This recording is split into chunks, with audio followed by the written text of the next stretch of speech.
اور معیشت برباد کرنے والی P T M Imran Khan پر الزامات لگانے لگی۔ شہری رحمان نے کہا کہ پی ٹی آئی حکومت نے 20,000 ارب قرضہ لیا۔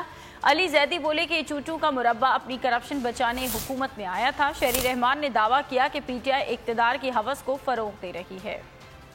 معاشی حالات تو وہ خراب کر کے گئے۔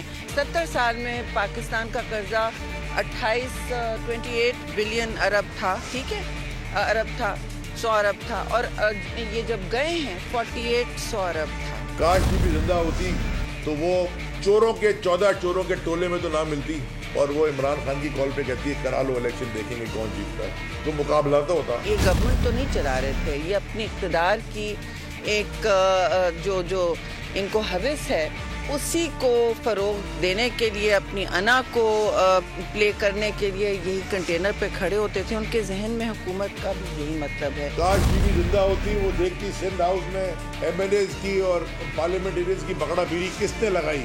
کاش بھی زندہ ہوتی تو وہ دیکھتی کہ چارٹر آف ڈیموکریسی کی دھجیاں کیسے اڑائی جا رہی ہیں۔ کاش بی زندہ ہوتی تو ناظم جھوکیوں کو انصاف مل جاتا۔ اس ملک کو اس وقت جوڑنے کی اور جو گھاؤ لگائے ہیں ان زخموں میں ہم نے اس وقت مرہم لگانا ہے اور آہستہ آہستہ ملک کو اپنے پیروں پہ کھڑا کرانا ہے۔ 27 ملین روپے کا جو سال کا صرف غبن ہے مینٹیننس کے اوپر، جو کہ وہ مینٹین ہوتے نہیں، کم از کم کاش بھی زندہ ہوتی تو پانی تو چوری نہیں کرنے دیتی۔ میں عمران خان ہوں، آپ بولڈ نیوز دیکھ رہے ہیں۔